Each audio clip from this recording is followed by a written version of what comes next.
Kajian Kitab.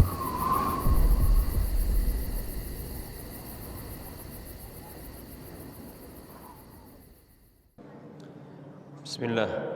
Assalamualaikum warahmatullahi wabarakatuh. Innal hamdalillah nahmaduhu wa nasta'inuhu wa nastaghfiruh wa na'udzu billahi min shururi anfusina wa min sayyiati a'malina. Man yahdihillahu fala mudilla lahu wa man yudlilhu fala hadiya lahu. Wa asyhadu an la ilaha illallah wahdahu la syarika lah. Wa asyhadu anna Muhammadan abduhu wa rasuluhu sallallahu alaihi wasallam. Qala Allah tabaraka wa ta'ala, ya ayyuhalladzina amanu taqullaha haqqa tuqatih wa la tamutunna illa wa antum muslimun. يا أيها الناس اتقوا ربكم الذي خلقكم من نفس واحدة وخلق منها زوجها وبث منهما رجالا كثيرا ونساء واتقوا الله الذي تساءلون به والأرحام إن الله كان عليكم رقيبا يا أيها الذين آمنوا اتقوا الله وقولوا قولا سديدا يصلح لكم أعمالكم ويغفر لكم ذنوبكم ومن يطع الله ورسوله فقد فاز فوزا عظيما أما بعد فإن أصدق الحديث كتاب الله وخير الهدى هدى رسول الله صلى الله عليه وسلم وشر الأمور محدثاتها وكل محدثة بدعة وكل بدعة ضلالة وكل ضلالة في النار. Alhamdulillah, mari kita bersyukur kepada Allah atas nikmat yang Allah berikan kepada kita. Salawat dan salam tak lupa kita ucapkan untuk Rasulullah sallallahu alaihi wasallam. Para hamba Allah rahimani wa rahimakumullah,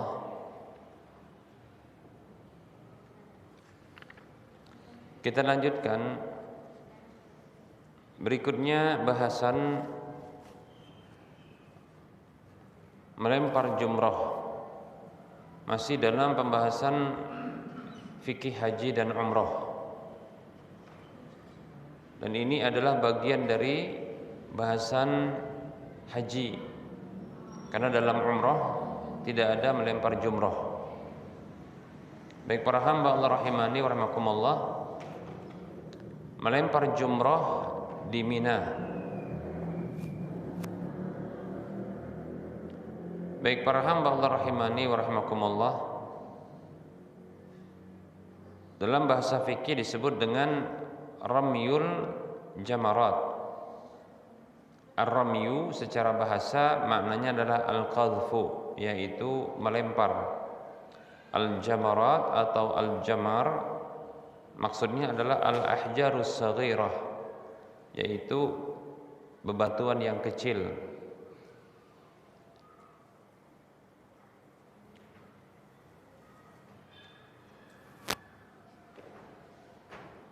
Jamarat itu jamak dari jamratun, maksudnya adalah al-hasah, yaitu batu-batu kecil.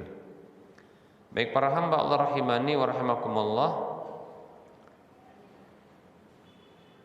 hukum melempar jumrah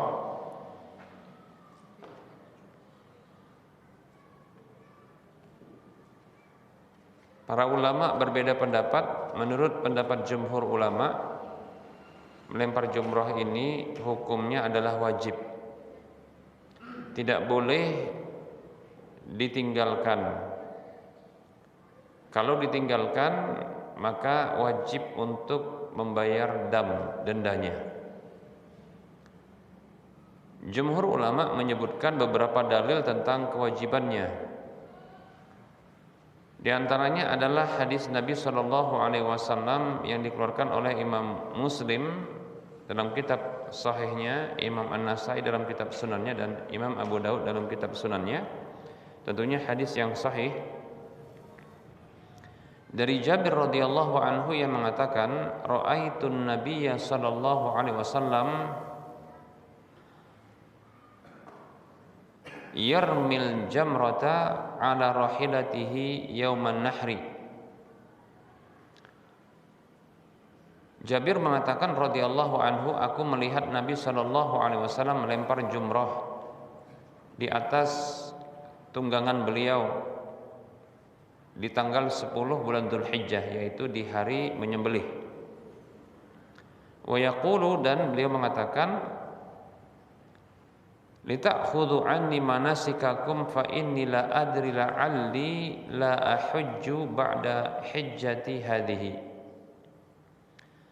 Kata Nabi sallallahu alaihi wasallam, hendaklah kalian mengambil manasik-manasik haji kalian dariku, karena sesungguhnya aku tidak mengetahui, barangkali aku tidak lagi berhaji setelah hajiku ini. Dan memang betul, ya, karena setelah haji wada ini beberapa bulan berikutnya Nabi SAW wafat. Jadi melempar jumrah itu di tanggal 10. Dan ini kan rentetan atau runtutan dari manasik-manasik haji yang mulai dari wukuf, kemudian mabit di Muzdalifah, demikian ya. Lalu ya wukuf di tanggal berapa? Di tanggal 9 Dzulhijjah, kemudian mabitnya di malam tanggal 10 bulan Dzulhijjah, kemudian baru melempar jumrah di Mina itu di tanggal 10-nya. Baik para hamba Allah rahimani wa rahimakumullah. Dalil yang kedua adalah hadis Nabi sallallahu alaihi wasallam. Hadis yang dikeluarkan oleh Imam Abu Daud dan Tirmizi serta Imam Ahmad, namun didhaifkan oleh sebagian ulama. Dengan sabda Nabi yang bunyinya seperti ini, innama ju'ilat tawafu bil baiti wa bis safa wal marwati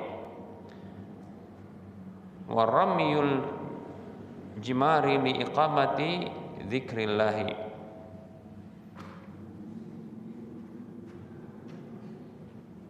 Disebutkan dalam hadis ini, artinya sesungguhnya dijadikan tawaf itu hanyalah di Ka'bah,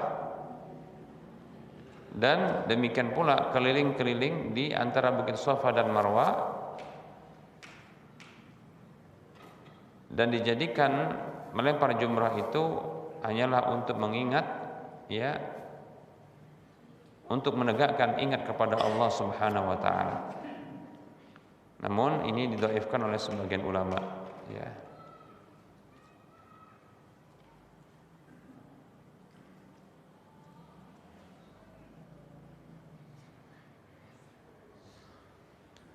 Alasan berikutnya para hamba Allah rahimani wa rahimakumullah, melempar jumrah ini bagian dari tahallul. Bagian dari tahallul. Jadi salah seorang jemaah haji kalau dia melempar jumrah ini, maka dia telah melakukan sebuah amalan yang memberikan dampak kepada dirinya. Dia telah bertahallul dengan sebahagian amalan ini, maka jadilah wajib dia.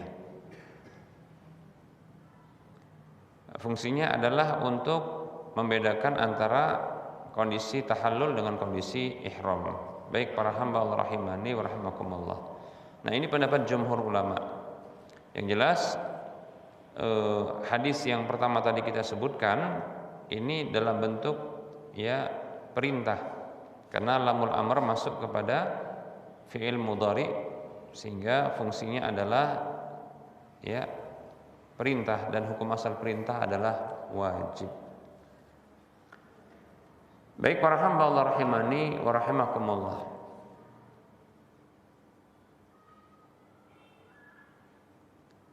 Nah, kita akan sebutkan berikutnya ya tempat melempar jumrah tersebut atau posisi ya melempar jumrah dan berapa bilangannya. Baik para hamba Allah rahimani wa rahimakumullah. Jumrah itu ada 3 posisinya. yang berada di Mina. Yang pertama adalah Jumrah Aqabah Al-Kubra. Kemudian ada Jumrah Al-Wusta. Kemudian ada Jumrah As-Sughra. Baik para hamba Allah rahimani wa rahimakumullah, Jumrah Aqabah Kubra posisinya adalah dia lebih dahulu ya didapatkan, dan letaknya ya itu yang pertama dari arah Mekah,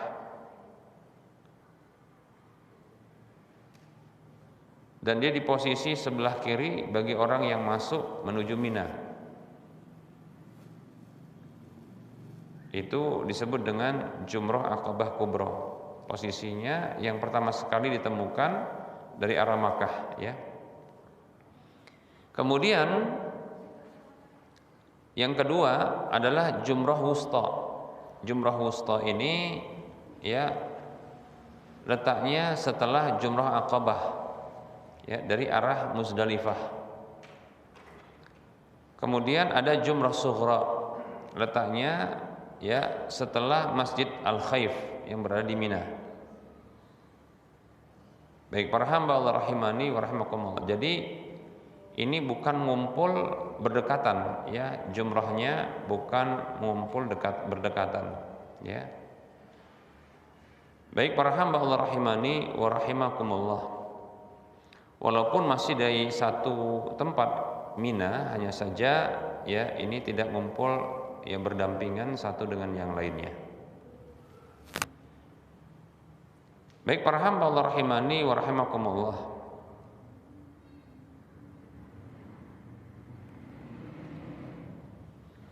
Nah, kita akan sebutkan bebatuan yang digunakan untuk melempar jumrah tersebut.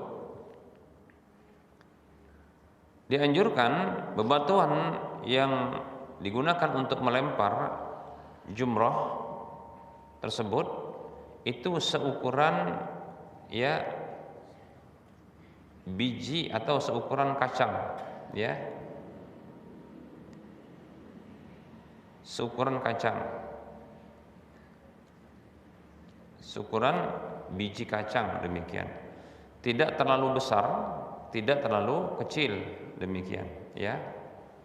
Tidak terlalu besar, tidak terlalu kecil. Jangan seperti pasir dan jangan besar seperti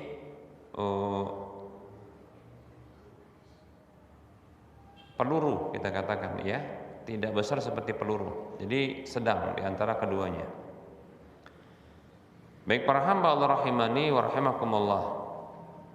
Dalam hadis Jabir disebutkan, hadis yang dikeluarkan oleh Imam Muslim, "Summa salaka at-tariqal wusta allati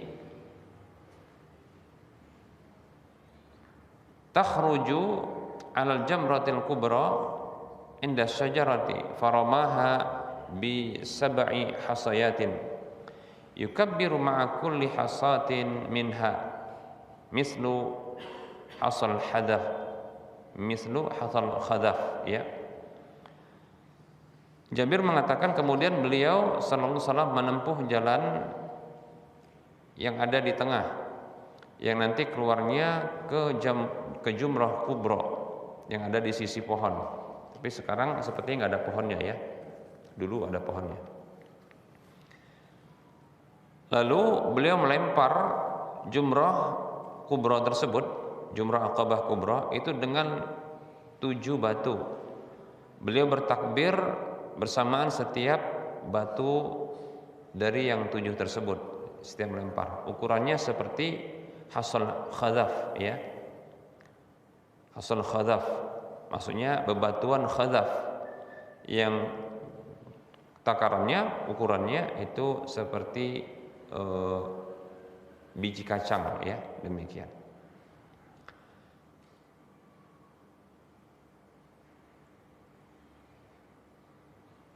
Dan Nabi Shallallahu Alaihi Wasallam memerintahkan untuk mencari dan memungut ya batu-batu untuk melempar jumrah tersebut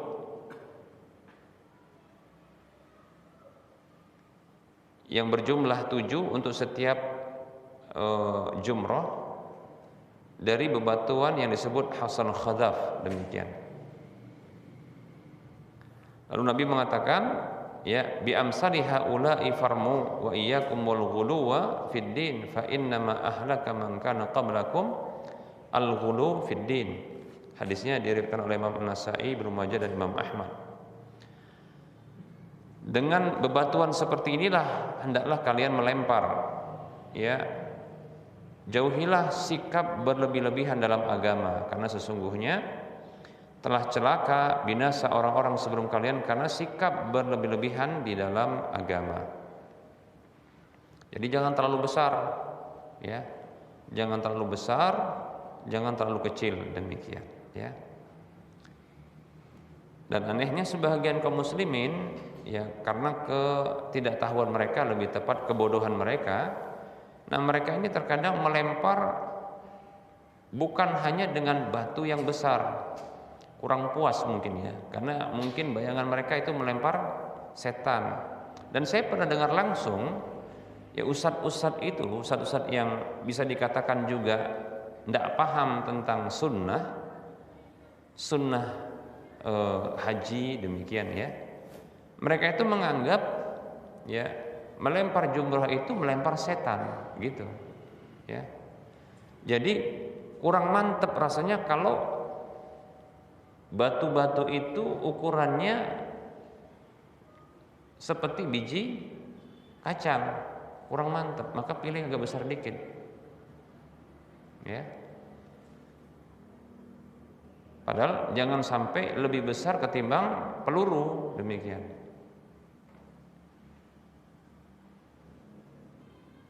Yang sedang, ya, demikian. Baik, ya. Nah, kita dapatkan sebahagian mereka juga saking kepalanya, itu bahasa Medannya. Nah, mereka itu bukan hanya melempar batu, bahkan melempar sandal. Jadi pulang nggak pakai sandal mereka. Udah nyangkut di jumrah tersebut sandalnya, ya. Yang kasihan itu adalah orang yang melempar sangat dekat dengan jumrah tersebut, karena kena lemparan mereka. Ya, coba bayangkan kalau batunya gede, coba bayangkan itu, ya.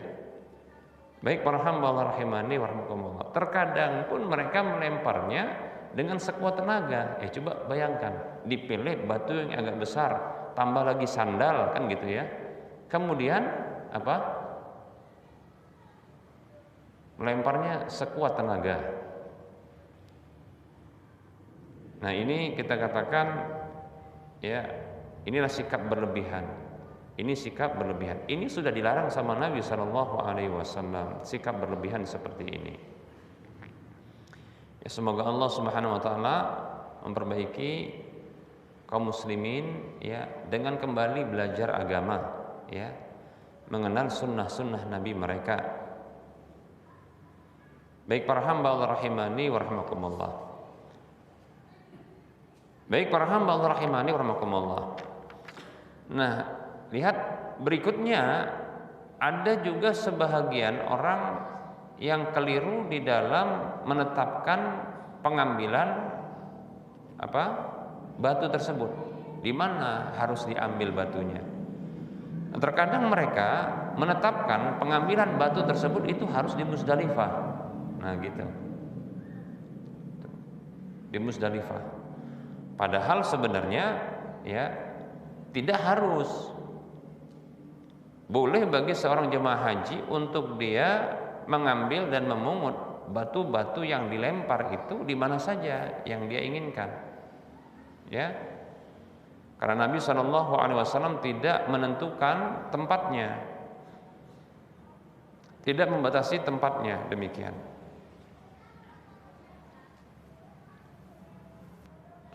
Nah, ini sebagaimana yang disebutkan dalam hadis Ibnu Abbas radhiyallahu anhuma, ya, yang sudah berlalu penyebutannya. Inilah pendapat yang dipilih oleh Imam Ahmad, Atha bin Abi Rabah, dan dipilih Ibnu Munzir dan Ibnu Taimiyah rahimahumullah. Tidak harus, walaupun ada pendapat, ya, dari Imam Asy-Syafi'i rahimahullahu taala, ya, ada anjuran namanya istihbab. Istihbab ini sebenarnya tidak ada dalil. Tidak ada dalil yang menunjukkan tentang hal tersebut. Kenapa disebut dengan istihbab, tidak sunnah? Nah, karena memang istihbab itu adalah anjuran atas dasar ijtihad. Demikian, ya. Namanya istihbab, itu bahasa fikih, ya, istihbab. Kalau sunnah, anjuran yang dia ada apanya? Dalilnya, sunnah. Ya, sebut dengan sunnah. Ini sunnah. Ditinggalkan tidak ada dosa, dikerjakan berpahala. Kalau istihbab, anjuran juga maknanya, hanya saja itu berdasarkan ijtihad. Nah, Imam Syafi'i, ya, beliau menyatakan dianjurkan istihbab menurut beliau, ya, itu diambil di Muzdalifah. Kenapa? Karena dipersiapkan lebih cepat. Nah, jadi nanti ketika di waktunya ini sudah ada persiapan gitu. Baik para hamba Allah rahimani wa rahimakumullah. Ya. Ya tidak mengapa, ya. Kalau seandainya, karena juga kita katakan cuma 7 batu kan nggak banyak, ya. Jadi dipersiapkan batunya, demikian. Nah, pendapat Imam Asy-Syafi'i ini diriwayatkan dari Abdullah bin Umar, Sa'id bin Jubair, ya, radhiyallahu anhum. Baik para hamba Allah rahimani rahimakumullah. Nah, pendapat yang tepat, ya, adalah, ya, tidak ada pembatasan tempat pengambilan batu, ya. Kalau sekiranya di Muzdalifah itu karena sambil katakanlah menanti istirahat gitu, ya. Di sekitar kanan kiri itu ada batu supaya mudah nanti persiapannya, maka dikumpulkan batu, ya. 7 batu, maka tidak mengapa insyaallah taala, ya. Tentunya jangan sampai memberatkan. Kalau memberatkan, maka ini kita katakan inilah dikhawatirkan berlebih-lebihan, ya.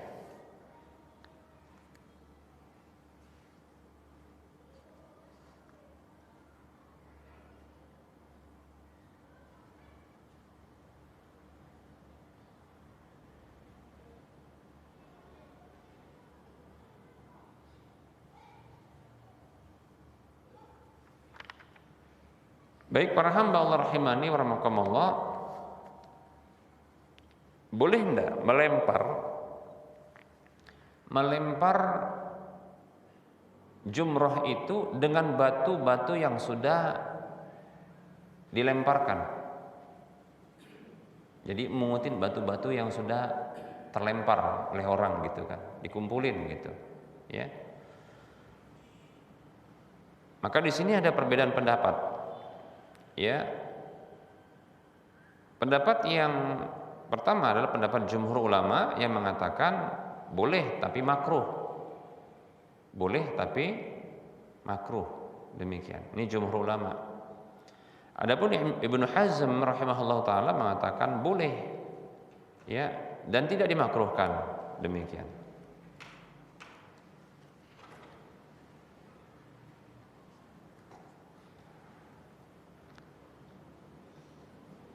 Jadi pendapat Ibnu Hazm ini pendapatnya Imam Abu Hanifah dan murid-muridnya. Baik, Ibnu Hazm mengatakan di dalam kitab Al-Muhalla, amma ramyuhu bihasa qad rumiya bihi fali annahu lam yanha an zalika Qur'anun wala sunnatun.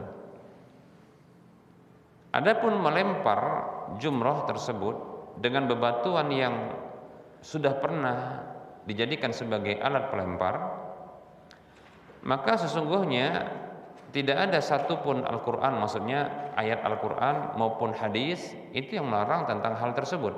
Wa huwa qaulu Abi Hanifah wa ashabihi rahimahumullah. Ini adalah pendapat Imam Abu Hanifah dan murid-muridnya. Fa in qila, bila ada yang mengatakan qadaruya an Ibnu Abbas radhiyallahu anhu anna hasal jimari ma tuqbalu minhu raf'un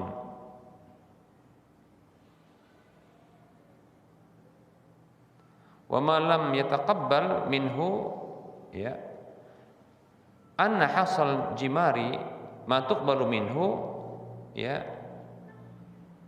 rufi'a wa ma lam yataqabbal minhu turika walaula dzalika lakana hidaban tasuddu tariqa qulna na'am fakana madza wa illam yataqabbal rama hadhihi al-hasa min amrin fasayuqbalu ya min zaidin wa qad yatasaddaqul mar'u bi sadaqatin fala yaqbaluha Allahu ta'ala minhu summa yamliku tilkal ain akhara fa yatasaddaqu biha ya fataqabbal minhu. Baik para hamba Allah rahimani rahimakumullah. Kemudian Ibnu Hazm menyebutkan perkataan atau riwayat dari Ibnu Abbas radhiyallahu an terkait dengan ya dalil yang dijadikan oleh jumhur ulama tentang kemakruhan ya menggunakan bebatuan yang sudah dilemparkan, demikian. Namun wallahu taala alam ya yang jelas tidak berdosa. Jadi sepakat ya para ulama tidak ada dosa tentang masalah ini, hanya saja ya jadi perbedaan pendapatnya adalah pada kemakruhannya, demikian ya. Adapun ya Imam Abu Hanifah dan murid-muridnya termasuk Ibnu Hazm berpendapat boleh, tidak ada kemakruhan. Adapun jumhur ulama mereka mengatakan boleh namun dimakruhkan. Wallahu taala a'lam. Baik, kemudian para hamba Allah rahimani wa rahimakumullah. Bebatuan yang dikumpulkan untuk melempar jumroh ini tidak ada pensyariatan untuk dibersihkan atau dicuci ya. Para ulama mereka berbeda pendapat ya. Pendapat pertama pendapat Imam Syafi'i yang mengatakan ya anjuran dengan status istihbab untuk mencuci membersihkan bebatuan untuk melempar jumroh. Ya, ini menurut Imam Syafi'i. Adapun pendapat yang lain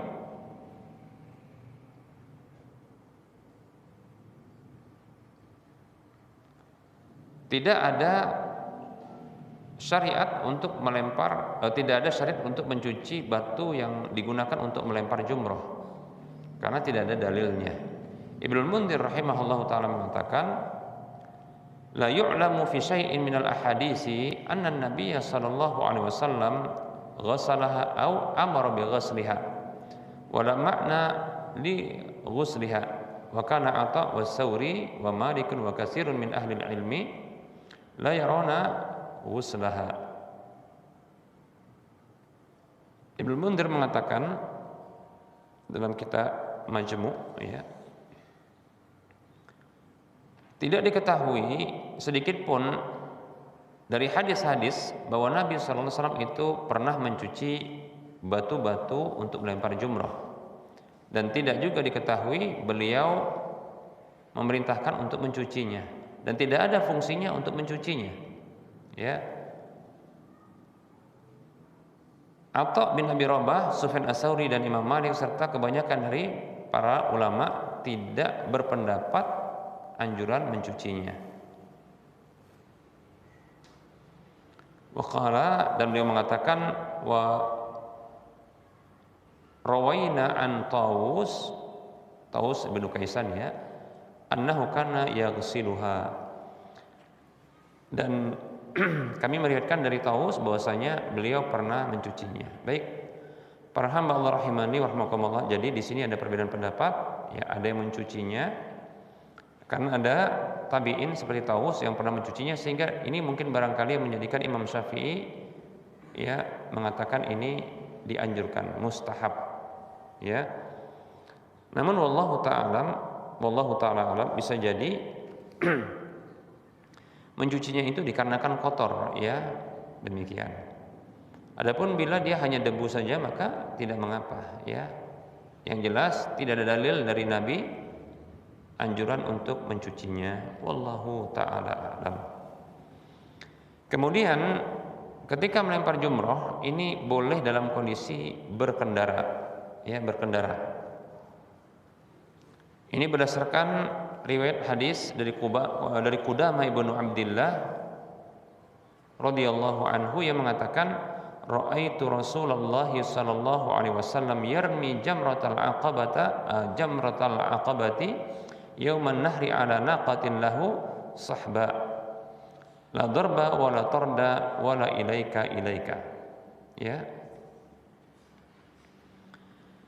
Qudamah ibnu Abdullah radhiyallahu anhu pernah mengatakan, aku pernah melihat Rasulullah SAW melempar jumrah Aqabah di hari raya, ya, yaitu tanggal 10 dari unta beliau yang bernama Sahba, ya, tanpa beliau memukul, tanpa beliau mendorong, dan tanpa beliau mengatakan pinggir-pinggir, gitu. Tidak ada, ya. Jadi tidak ada seperti itu. Jadi boleh melempar jumrah di atas kendaraan. Baik para hamba Allah rahimani wa rahimakumullah. Barangkali materi yang singkat ini kita cukupkan. Insyaallah taala kita akan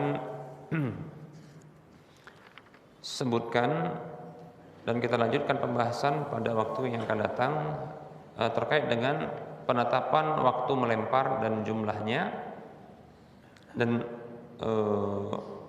waktu-waktunya, ya.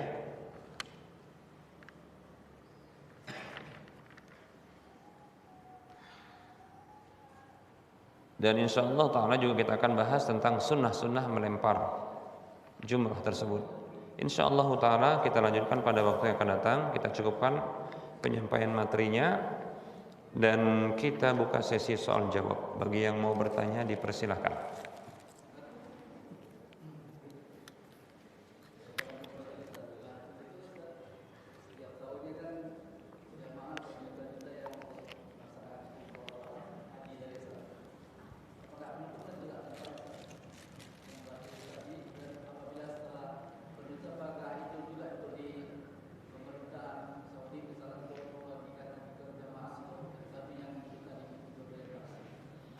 Iya, pertanyaan kenapa kok nggak penuh-penuh, yaitu jumroh itu masing-masing melempar, kan jutaan yang melempar kan, apalagi tiap tahun. Kayaknya pertanyaannya salah arah ini, karena saya nggak bertanggung jawab untuk ngurusin jumroh itu, jadinya kayaknya salah tanya ini, ya. Saya nggak tahu, ya mungkin ada petugas yang membersihkan, gitu. Jadi jawabannya memperkirakan, gitu, ya.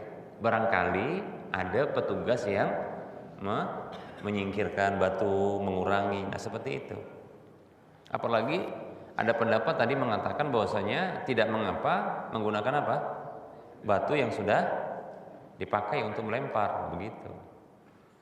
Jadi nanti kalau ketemu sama petugas sana kita tanya lah, gitu, ya.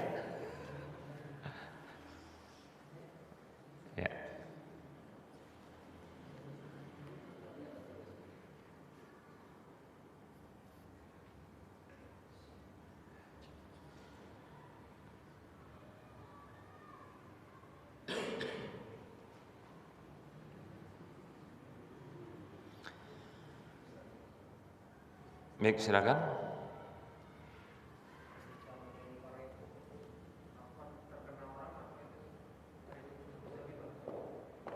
Kalau sengaja ya, kalau nggak sengaja ya nggak ada dosanya. Sebenarnya melempar itu tidak harus dia dengan bukan, maksudnya tidak harus dia dengan lurus. Kan melempar bisa dengan ke atas, begitu, memperkirakan dia. Dan tempatnya itu lebar, ya, potensi untuk bisa. Untuk apa dia melempar begini, kan? Ini membidik orang namanya, kan?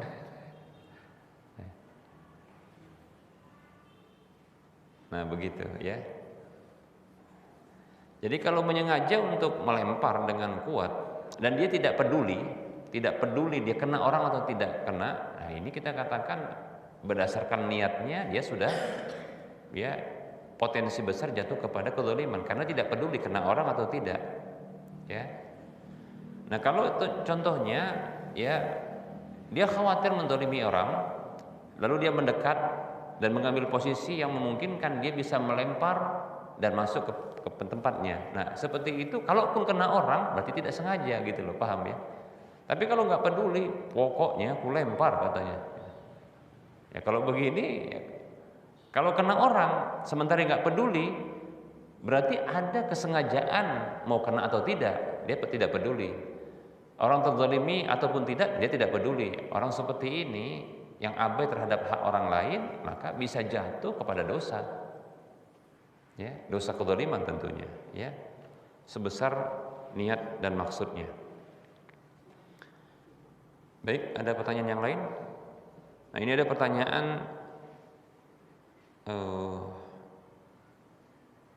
lewat online ya. Ini yang Rosat TV. Yang di Rosat. Ya, baik. Ada 2 pertanyaan ini ya. Ya. Ini direkam? Enggak usah. Baik. Ada pertanyaan, bismillah, izin bertanya Ustadz, bagaimana menyikapi suami yang susah sekali bangun subuh? Sudah berkali-kali dibangunkan pun nggak bangun juga. Bagaimana hukumnya Ustadz? Jika sudah saya bangunkan tapi nggak bangun juga, apakah dosa meninggalkan sholat suami nanti akan dipertanyakan ke istri juga? Baik, ini pertanyaan pertama yang sampai ke saya ya.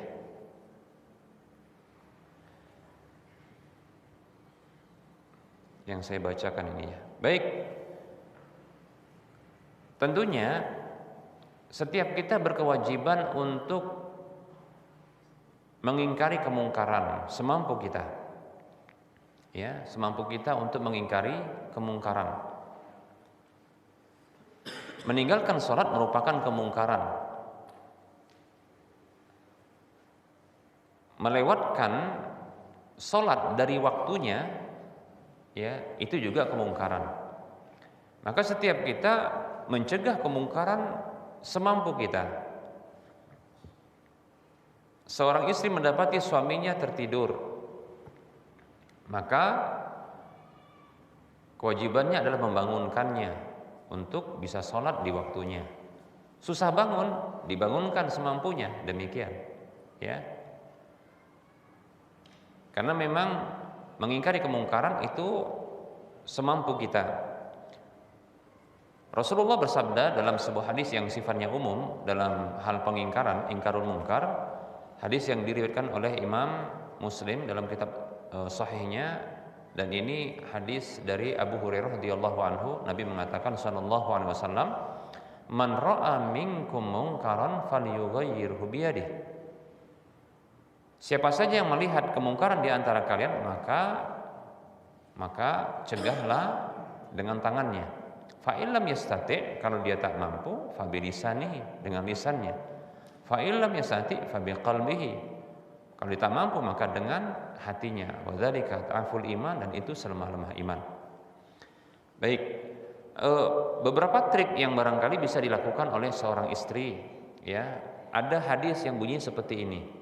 Rahimallahu imra'atan, semoga Allah merahmati seorang wanita yang dia bangun tengah malam atau dia bangun di waktu malam lalu dia sholat, lalu dia membangunkan suaminya.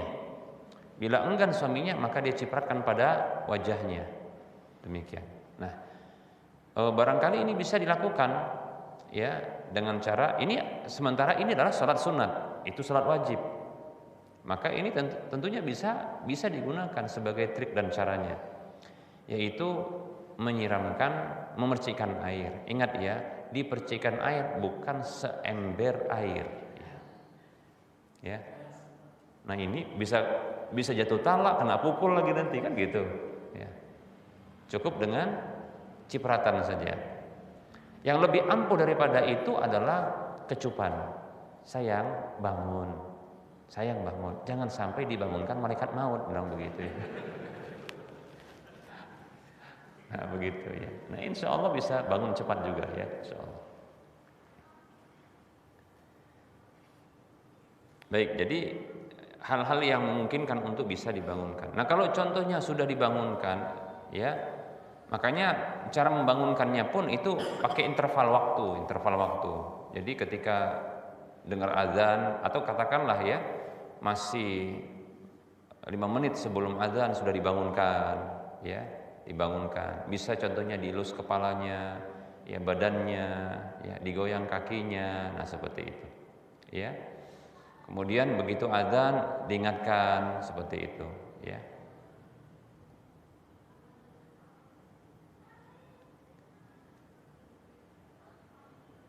Nah, kemudian bisa juga barangkali tadi ya dicipratkan air ya pada wajahnya. Ya. Atau dibuat mungkin apa namanya waker apa bunyi waker apa namanya itu? Hah? Alarm seperti azan mungkin didekatkan di telinganya supaya dia mungkin oh ini waktu sholat, nah begitu ya. Baik,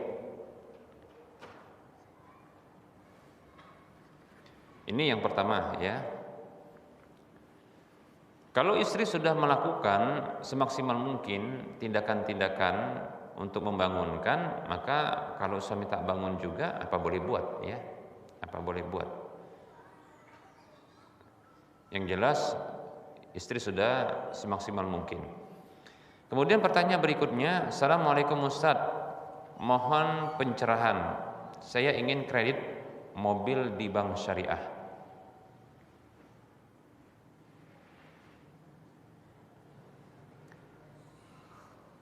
Yaitu Bank BSI. Apakah bank tersebut sudah bebas dari riba? Mohon jawabannya Ustaz. Baik. Apapun banknya, ya, untuk jual beli dengan melibatkan pihak ketiga sebagai pembiaya, maka di sini harus memenuhi syarat-syaratnya. Para ulama menyebutkan ya akad seperti ini disebut dengan ya bai'ul amiri bisyira'i ya, atau ungkapan yang lain ya bai'ul alwa'di bisyira'i ya, atau ungkapan yang lain bai'ul murabahah bitaksid, demikian. Jadi ada beberapa nama-nama terkait dengan model skema jual beli kredit dengan melibatkan pihak ketiga. Baik para hamba Allah rahimani wa rahimakumullah. Nah, tentunya di sini ada 3 pihak. Pertama adalah pihak pembeli, dalam hal ini penanya. Ya. Kemudian pihak kedua adalah pihak pemilik barang, dalam hal ini showroomnya sepertinya ya, showroom, demikian. Pihak ketiga dalam hal ini adalah perbankannya, demikian. Ya, jadi ada 3 pihak. Ada 3 pihak. Nah, tentunya ya pihak showroom dia tidak akan memberlakukan ya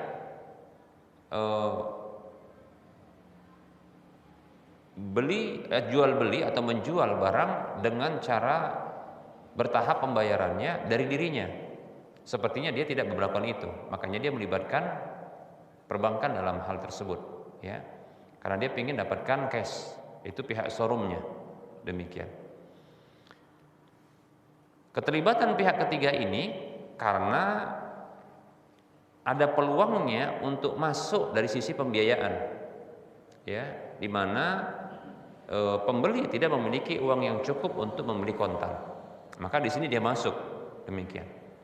Baik para hamba Allah rahimani wa rahimakumullah, bila pihak ketiga ini cara mudah untuk mengetahuinya. Bila pihak ketiga ini dalam hal ini adalah pihak pembiaya, ya, finance-nya, bank-nya, ya, atau apa nama satu lagi? Leasing-nya, ya, leasing-nya. Bila dia hanya sebagai pemberi talangan saja, pemberi talangan, dan dia tidak mau menanggung resiko kerugian sama sekali, maka posisi dia adalah sebagai pemberi hutang, pemberi piutang begitu ya.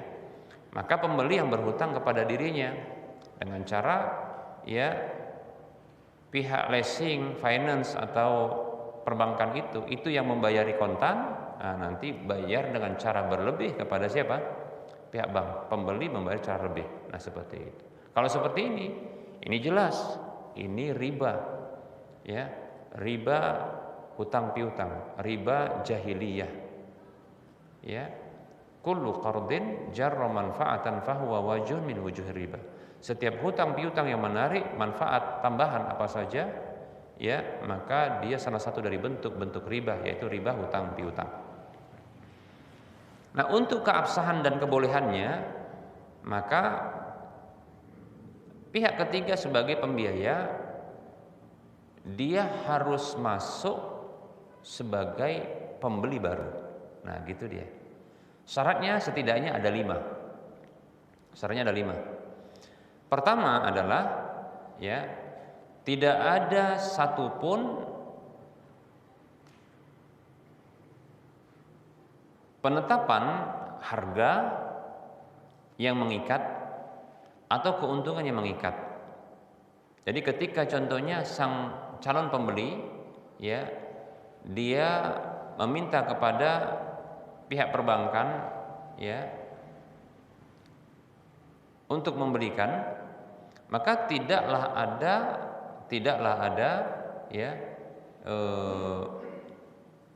penentuan harga yang mengikat, begitu juga keuntungan yang mengikat. Kalau dia mengikat harganya atau mengikat keuntungannya, seperti dikatakan, oh nanti kalau kamu mau beli dari kami, kata pihak leasing atau finance atau perbankannya, maka nanti harganya sekian, keuntungan kami sekian, gitu. Baik, yang seperti ini kalau mengikat, maka tidak boleh. Mengikat itu maksudnya adalah tidak boleh batal, kemudian tidak boleh berubah harganya. Nah, seperti itu. Maka yang seperti ini mengikat, tak boleh kalau begitu. Kalau contohnya, tolonglah berikan kata si pembeli, tolonglah belikan saya mobil di showroom sana, ya, demikian. Kalau dia katakan tidak apa-apa, tapi perkiraan nanti keuntungan kami adalah kalau dia mobilnya di atas sekian dan sekian harganya, ya maka kami keuntungannya adalah sekian. Oh ya nggak apa-apa, tapi nanti kita ada tawar-menawar. Ya, kalau seperti ini maka tidak mengikat. Ya, tidak mengapa. Pengkabaran tentang ya keuntungan, tapi nanti bisa berubah berdasarkan penawaran, maka yang seperti ini boleh. Tapi kalau ditetapkan nggak bisa berubah dan harus beli, maka yang seperti ini tak boleh. Ini syarat pertama. Syarat yang kedua, jadi syarat pertama tadi tidak boleh ada ya penentuan harga yang mengikat, begitu juga penentuan keuntungan yang mengikat. Kemudian yang kedua adalah syarat yang kedua ya beralihnya kepemilikan barang tersebut dari showroom kepada bank dengan cara dibeli. Ya, dibeli. Jadi pihak perbankan, leasing atau finance yang membeli. Adapun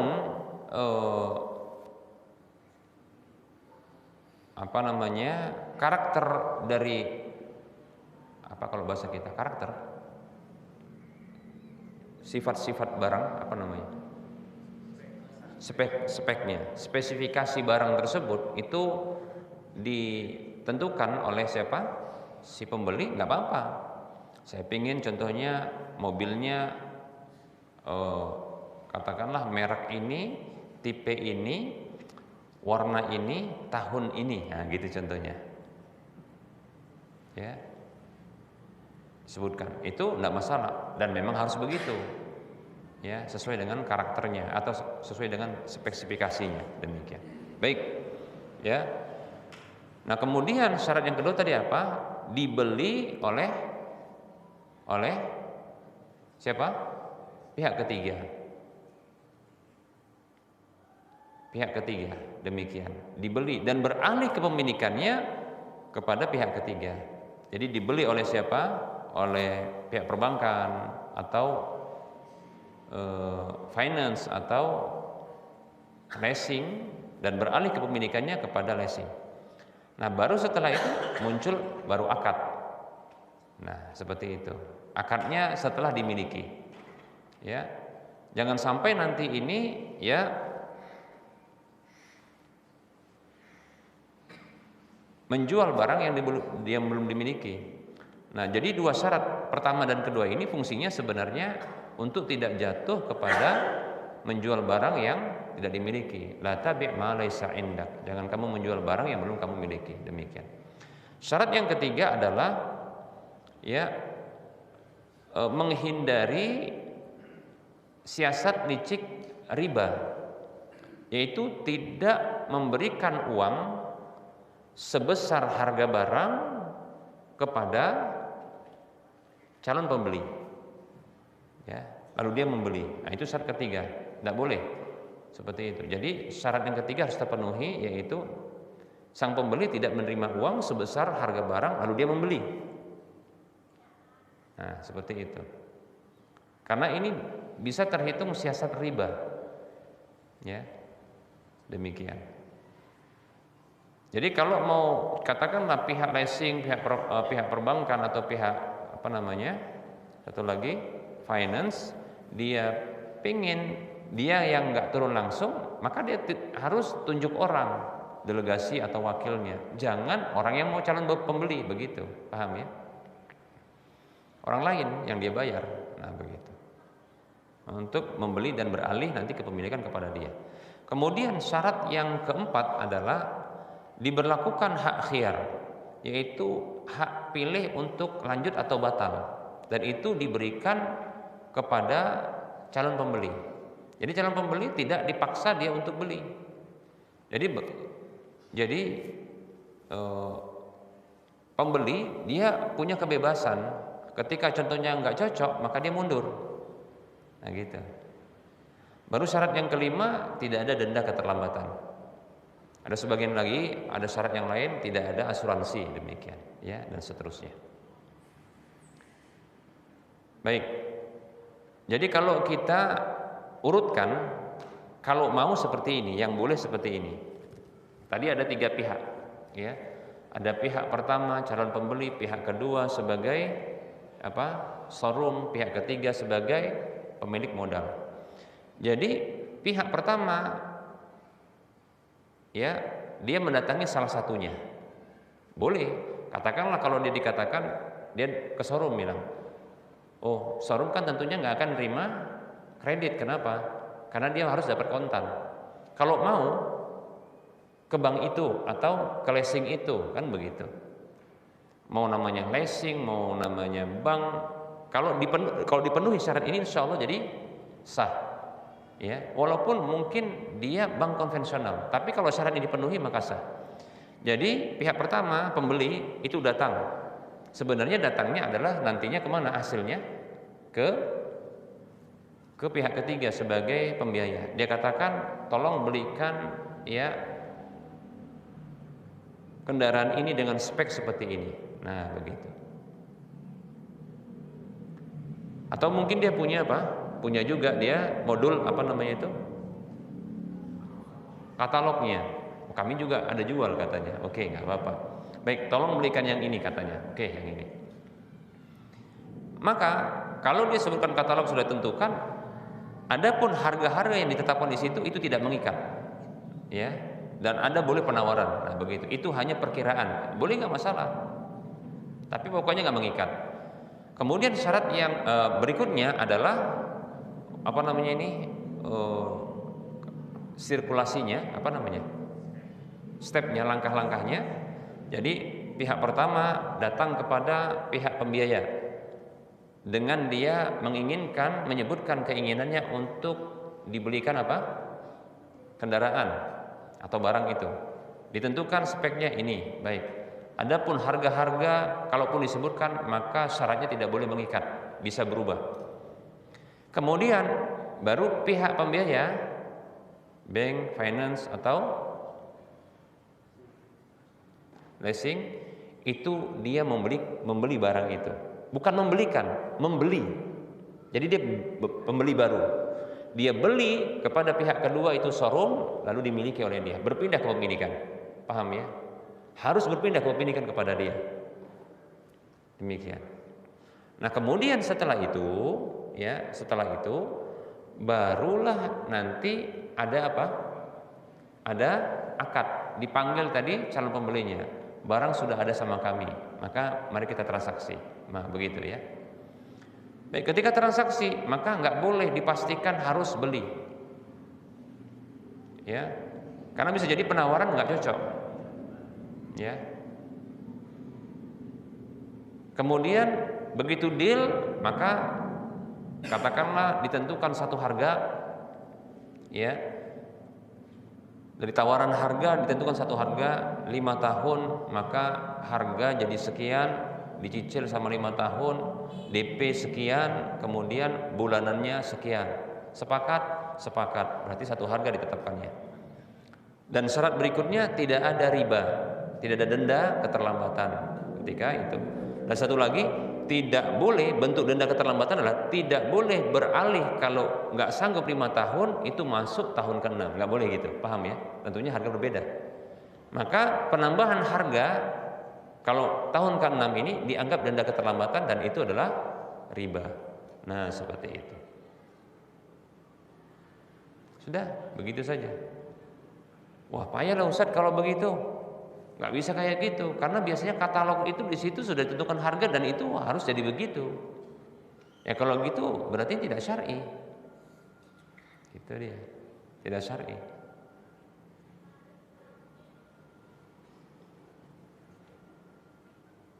Baik, inilah dia 5 syarat minimal ya untuk keabsahan jual beli dengan model skema kredit. Wallahu ta'ala a'lam, demikian ya. Kalau seandainya pun ada perbankan leasing yang basisnya ribawi sebelumnya tapi dia mau memberlakukan akad dengan seperti ini, modelnya skemanya begitu, maka ketahuilah untuk produk atau akad seperti ini syar'i, walaupun kebanyakannya dia melakukan riba, boleh, nggak masalah gitu. Yang penting dipenuhi syarat ini. Permasalahannya terkadang di syarat pertama saja sudah keliru. Syarat pertama saja sudah menunjukkan apa? Harga dia, katalognya gini kan. Lalu kita tanya, ini kira-kira boleh nggak nanti ditawarkan lagi? Oh, nggak bisa katanya. Ya udahlah kalau gitu. Nanti kalau kira-kira sudah disetujui ini, boleh nggak saya mundur? Oh, nggak katanya. Sudahlah kalau begini memang apa? Jual beli barang yang tidak dimiliki. Dan yang seperti ini biasanya hilah untuk riba. Aslinya mereka itu adalah sebagai pemberi talangan saja. Bisa dipahami? Ya. Wallahu ta'ala a'lam. Ada lagi pertanyaannya? Udah.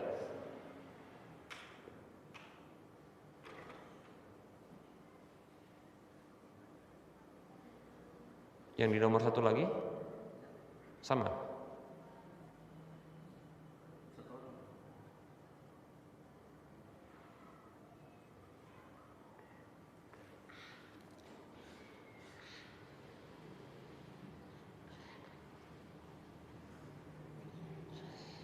Ini ada pertanyaan ini.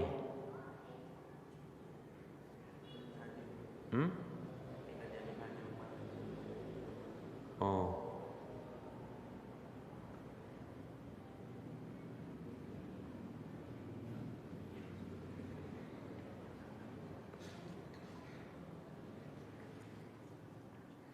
Apa-apa lah kita jawab ya. Bismillah, izin bertanya, seorang karyawan jabatan di perusahaan keuangan logistik setelah membayar upah atau gaji ke warga setempat yang menjaga lokasi proyek, karyawan tersebut diberi uang oleh warga setempat. Bagaimana hukum uang tersebut, Ustaz? Apakah boleh dipakai atau termasuk tips atau hadiah?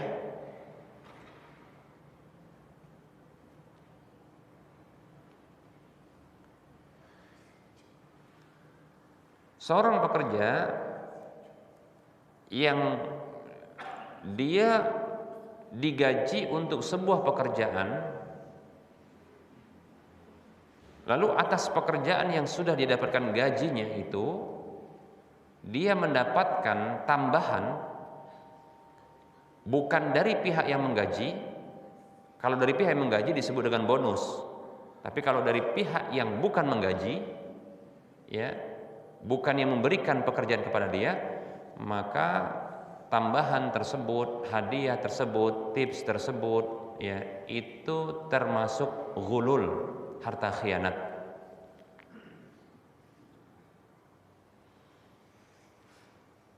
Nabi Shallallahu Alaihi Wasallam bersabda dalam hadis yang diriwayatkan oleh Imam Ahmad, hadayal ummali ghululun. Hadiah-hadiah ditujukan kepada para pekerja adalah ghulul, harta khianat. Ya. Dalam hadis yang diriwayatkan oleh Imam Abu Daud, disahihkan oleh Syekh Al-Albani rahimahullah taala, beliau bersabda, man ista'malnahu ala amalin farazaqnahu rizqan fama akhadha ba'da dzalika fahuwa ghulul. Siapa saja yang kami pekerjakan dengan sebuah pekerjaan lalu kami berikan gaji kepada dia, maka apa saja dia yang dia ambil setelah itu adalah harta ghulul, harta khianat. Kenapa disebutkan khianat? Karena harta tersebut bisa menghantarkannya kepada pengkhianatan. Demikian. Kenapa?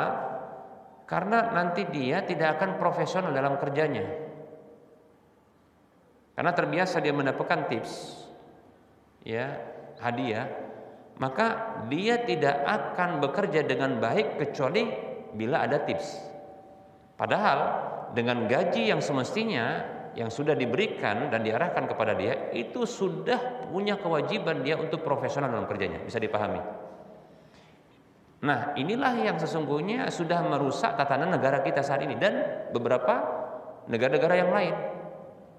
Terbiasa ada uang gratifikasi, tips-tips itu rusak. Jadi banyak orang yang tidak profesional lagi, tidak amanah dalam pekerjaannya.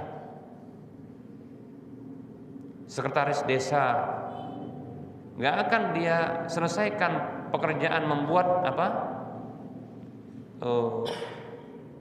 surat-surat dan data-data yang diperlukan oleh masyarakat, kecuali nanti kalau dia harus dapat tips dari warga, begitu, dari masyarakat. Itu merusak, ya, rusak.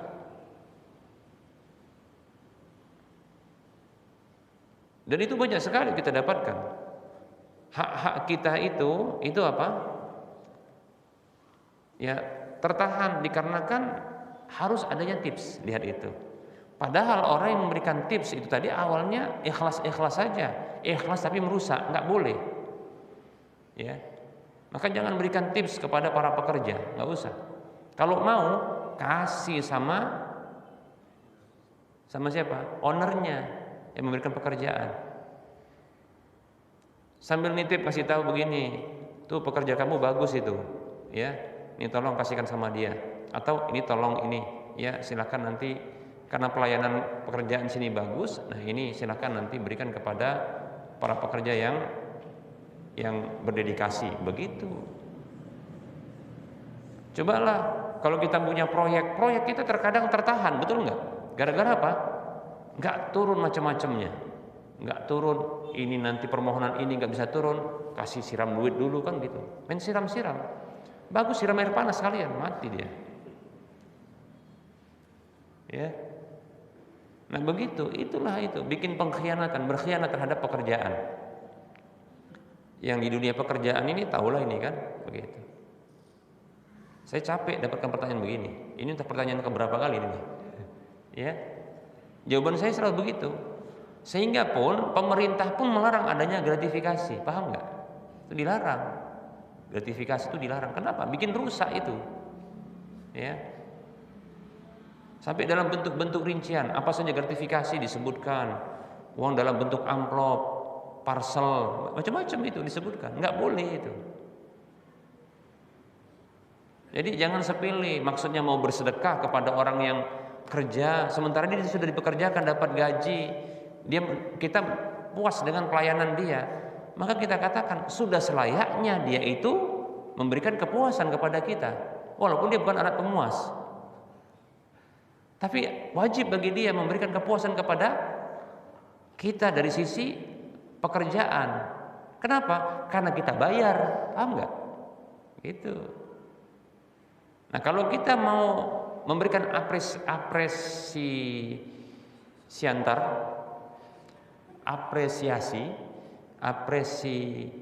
betul ya? Apresiasi, maka berikan kepada owner, orang yang mempekerjakan, nih, gitu. Bagus kamu punya pelayanan, nih saya kasih tambahan. Tapi ke siapa? Ke owner, gitu. Bukan kepada pekerja. Pekerja rusak nanti, bisa rusak dia. Nggak amanah nanti. Ya. Apalagi pemerintah yang mempekerjakan. Wah, tengoklah sekarang pegawai ngeri, semuanya ngeri. Betul nggak? Ngeri semua. Urusan pemberkasan, aduh nggak ada yang beres. Itu harus siram-siram. Padahal kalau berkas kena siram air rusak dia kan. Tapi harus siram, begitu. Cobalah, ya. Apa nggak rusak begitu? Jalan sampai uang tips itu ternyata merusak apa itu? Jalanan, betul nggak? Jadi jalan kita rusak saat ini, cepat rusak, itu sesungguhnya karena uang tips. Nah itulah bagi orang yang membiasakan tips itu, nggak usah kasih. Ya. Sama contohnya kalau seandainya apa? Parkir, tukang parkir itu digaji. Kalau tukang parkir digaji nggak usah kasih. Makanya ada sebahagian perusahaan itu melarang untuk ngasih tips, paham nggak? Karena mereka sudah tahu kerusakan tips itu, gitu. Jangan kasih.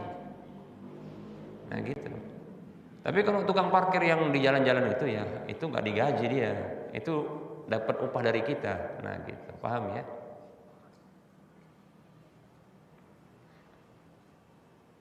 Guru-guru jangan dikasih tips, jangan, rusak nanti dia. Ya, kalau yang bagus itu dikasih tips tuh enggak, saya enggak begitu. Itu pekerjaan bagus, dikasih tips enggak, ini bukan hak saya. Gitu. Kenapa? Haram, harta ghulul.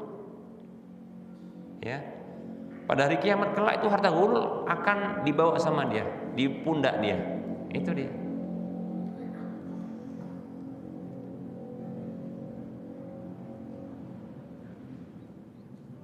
Siapa saja yang melakukan atau menerima harta ghulul, ya, ya'ti yaumul qiyamah, dia akan datang dengan membawa harta ghulul itu pada hari kiamat. Demikian, ya. Maka tak boleh. Walaupun dibilang ikhlas ini enggak usah terima, ya. Mau ikhlas mau enggak itu harta haram itu, ya. Demikian. Tidak ada keikhlasan di dalam harta-harta haram. Ya, wallahu taala a'lam. Baik, barangkali ini saja yang bisa kita sampaikan. Mohon maaf atas segala kekurangan. Wassallallahu ala Muhammad wa ala alihi wa washabihi ajma'in. Subhanakallahumma wa bihamdika asyhadu an la ilaha illa anta astaghfiruka wa atubu ilaika walhamdulillahirabbil alamin. Assalamualaikum warahmatullahi wabarakatuh.